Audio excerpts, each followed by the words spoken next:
Notícia na Tarde, que recebe o advogado, criminalista, conselheiro federal da OAB, Dr. Hélio Brasil. As escutas telefônicas, Dr. Hélio, nós vemos com uma certa frequência operações que causam estardalhaço na imprensa, que ganham grande visibilidade, que resultam em apreensão de documentos, em prisões, e as pessoas ficam presas, prisão temporária e tal, e depois acaba dando em nada. Por quê? Porque o advogado de defesa, ele argumenta que a prova era ilegal, a obtenção da prova foi ilegal, portanto aquela prova acaba sendo desconsiderada pelo magistrado. Primeira questão, a escuta telefônica, ela deve ser utilizada em quais circunstâncias? Boa tarde. Boa tarde, Renato, boa tarde aos ouvintes. Na verdade, existe a Constituição Federal, ela prevê, né, o sigilo das comunicações. Prevê no sigilo das comunicações, ela prevê algumas exceções, que seria por uma decisão judicial fundamentada exclusivamente para inquérito policial ou processo criminal, certo? Então essa é a primeira etapa da lei, o que ela diz que pode. Mas e quais são os outros requisitos? Para que tipo de crimes ela pode ser usada como prova? Então, para aqueles crimes cuja infração penal não seja de detenção, seja crimes com mais que detenção, ou seja, reclusão, apenados com reclusão. Portanto, nós podemos aí tirar uma grande quantidade de crimes, em exemplo, o crime de jogo do bicho, que é uma contravenção penal. Não entra então? Não entraria, certo? Outros jogos de azar, como caça-níqueis, então não entrariam nessas provas por escuta telefônica, porque a pena deles é de detenção, a pena não é de reclusão. Só os crimes mais graves é que entrariam nesse rol de crimes que podem ser investigados com o uso da interceptação telefônica. Mas então, nessa linha de raciocínio, doutor Hélio Brasil, vamos pegar o caso do momento, né, que é do Carlinhos Cachoeira, que tem acusação de corrupção e tal, mas a principal acusação, a essência, né, da denúncia inicial era a questão do jogo, né? E aí? Exatamente, a questão principal era o jogo, mas observou-se que o patrimônio dele não era compatível, né, com as funções com as empresas que ele tinha. Então começou-se a ver que existia ali o quê? Uma lavagem de dinheiro, e aí foi-se por esse caminho, no caminho da lavagem de dinheiro. Então, o delito de lavagem de dinheiro, porque tem outros crimes antecedentes, né, pode sim ser investigado através de escuta telefônica. O que estava em jogo ali naquele habeas corpus que foi julgado pelo TRF da primeira região é que, na verdade, tudo originou-se de uma denúncia anônima, né? E o que se alegou, o que a defesa alegou, foi que, com base numa denúncia anônima, não poderia se abrir já o sigilo telefônico dele. Deveria se haver uma investigação prévia, né? Ouvir-se pessoas primeiro, para no último caso usar a interceptação telefônica. Pois é isso, o segundo requisito da lei, que não exista outra maneira de investigar o crime. Então, se pode ser investigado por meio de prova testemunhal, por meio de provas documentais, pedindo o imposto de renda dele, pedindo de onde veio os rendimentos para ele conseguir aquele patrimônio, não precisaria usar-se da escuta telefônica. Seria o último meio de prova. O que mais que o senhor pode citar para a gente de exemplos, de circunstâncias onde a sociedade perde dinheiro público? Ou seja, porque quando há uma investigação, quando se perde tempo, quando se abre um processo e depois as provas elas são descartadas pela ilegalidade, a sociedade perde dinheiro, né? Se perdeu tempo e dinheiro. Por que isso está acontecendo? É justamente por esse exemplo e o que mais? Exatamente. É que não podemos atropelar as coisas. É evidente que a intenção é muito boa, tanto dos órgãos investigativos quanto do judiciário. Ocorre que, atropelando as coisas, atropelando os fatos, você acaba fazendo a prova ficar viciada. E se a prova ficar viciada, ela tem que ser descartada. Damos o exemplo daquela operação Boi Barrica, se não me engano, né, lá no Maranhão, que se investigou alguns políticos de peso lá, com base numa informação do COAF, né, que verificou uma movimentação muito grande de dinheiro na conta de alguns políticos. Aí, com base nessa movimentação, quebrou-se logo o sigilo telefônico das pessoas envolvidas. O que aconteceu? Ao final foi julgado pelo STJ que a quebra de sigilo foi ilegal, porque não podia ser com base apenas na informação do COAF. Ele teria que ter instaurado o inquérito, ouvido as pessoas, chamado as pessoas que tiveram aquela movimentação, ouvido elas, o que foi essa movimentação? E ela teria que explicar. Se ela não conseguisse explicar, aí sim poderia-se, por meio de outras provas, a exemplo da escuta telefônica, investigá-la. Tá, mas doutor Hélio, onde é que está o problema então, hein? Porque sempre numa investigação, quando há a escuta telefônica, imagino que isso aconteça depois de uma autorização judicial, de uma autorização do magistrado, não é isso? Exatamente. Tá, mas então o que está acontecendo? O magistrado autoriza e mesmo assim depois lá na frente essa prova ela é descartada e considerada ilegal. Como a escuta telefônica é uma prova, vamos dizer assim, cautelar, ou seja, ela prescinde a um processo, ela é anterior ao processo, não existe o contraditório, ou seja, a outra parte ela não fica sabendo que está sendo interceptada, certo? Então o juiz dá uma decisão que é uma decisão em caráter, vamos dizer assim, liminar, uma decisão prévia ao processo. Então quando a pessoa fica sabendo, mediante processo ou prisão, ou outro que foi investigada, ela vai recorrer ao superior daquela pessoa que concedeu a escuta telefônica. Tanto é que se o Tribunal Superior aos tribunais, ao tribunal e depois aos tribunais superiores.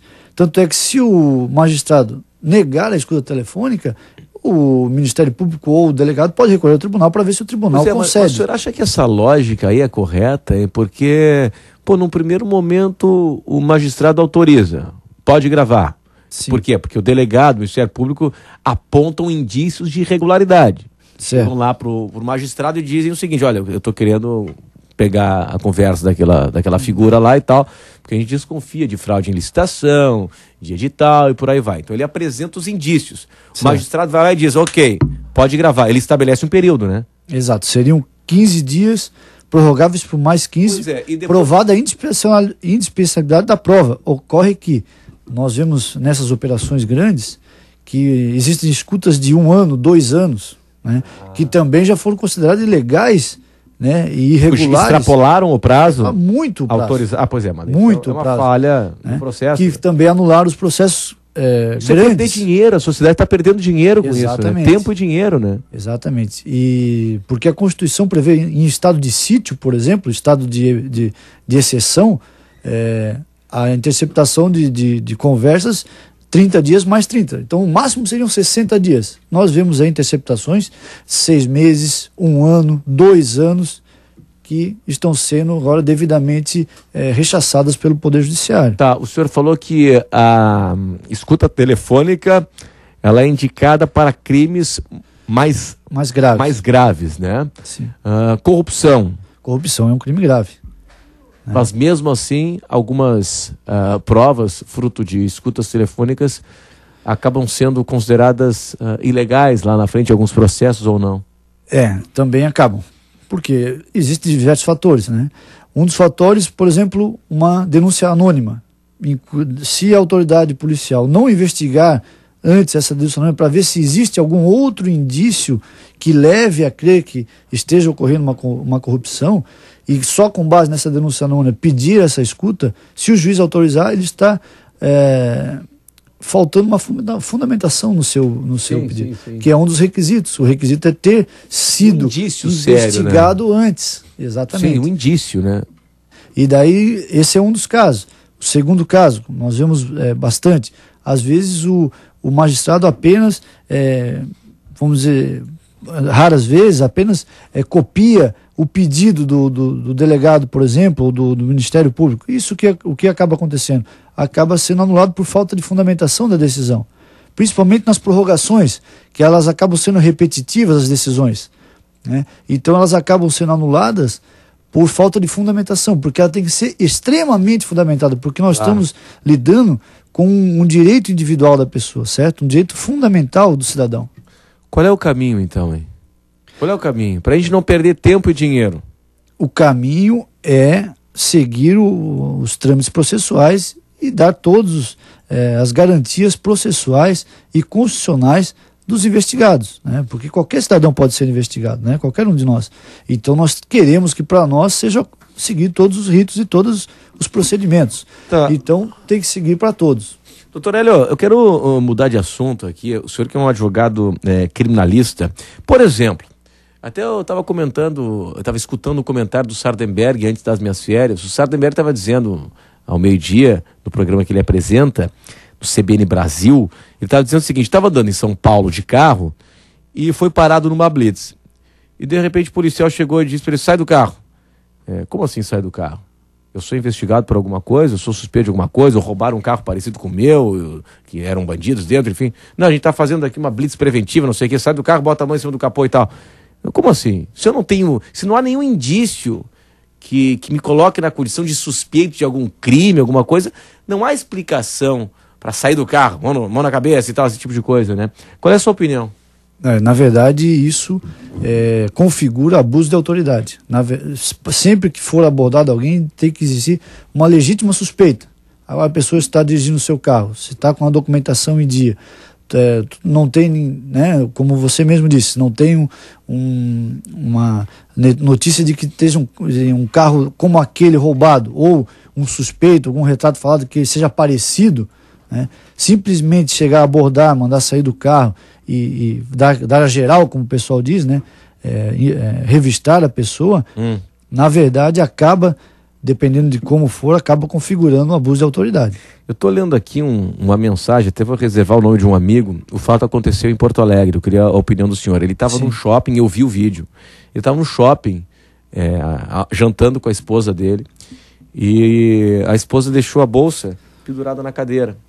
E esses golpistas, né? Um cara havia sentado na mesa ao lado, e o cara fingiu que estava mexendo nos papéis, uma pasta, bem vestido e terno, e um outro no telefone celular meio que fazendo a proteção para esconder a cena do crime, né? E o casal jantando numa boa. E o restaurante tem câmera e filmou tudo, né? É uma cena impressionante, né? Como a safadeza não tem limites, né? E o cara foi lá, botou a mão dentro da bolsa da esposa desse conhecido e tal, e furtou carteira, celular e tal. Ele está dizendo assim, ó: esses dias fomos roubados num shopping. Ele cita aqui o shopping, isso foi em Porto Alegre. Uma câmera filmou tudo bem direitinho. E ele diz assim: tu achas que a polícia ou alguém se mobilizou para tentar pegar os caras? E ele está colocando aqui o seguinte, que o roubo hoje é tão natural para todo mundo, que acaba caindo na banalidade, né? A sociedade acaba se acostumando com isso, né? Fez a denúncia, fez um BO, né? Foi na delegacia, entregou o vídeo que mostra nitidamente a cara dos criminosos e não recebeu nenhum telefonema. E eu estou falando da polícia do Rio Grande do Sul, né? Não recebeu nenhum telefonema da polícia para dizer: estamos investigando, não achamos nada e tal. Como é que está a coisa aqui, hein? Na verdade, o nosso Código de Processo Penal, ele trata a vítima como, vamos dizer assim, um objeto. É a mesma forma que ele trata o acusado, como um objeto. Então, enquanto nós não individualizarmos as coisas, trazer a vítima para dentro do processo, não, eu quero representar contra essa pessoa, eu quero o meu objeto, da coisa furtada de volta, que na verdade foi um furto, né, não houve violência. Sim, sim. E enquanto isso não ocorrer, é evidente que vamos ter essa banalização da criminalidade. Aqui não é diferente. Pior está em São Paulo, né? Que existem aqueles arrastões, a pessoa chega armada, isso, né? E deita todo mundo, leva tudo e se evade do local, e às vezes, muitas vezes, agredindo e usando de violência física contra as pessoas ali que sequer reagiram, né? Sequer mostraram algum tipo de reação.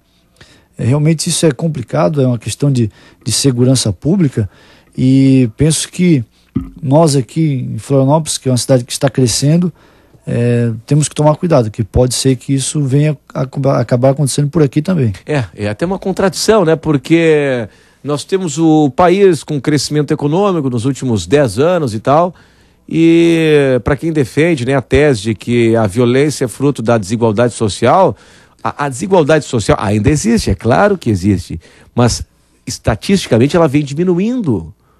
Ela vem diminuindo a desigualdade. Estatisticamente, é só olhar os indicadores econômicos e o que diz o IBGE. Ainda existe muito.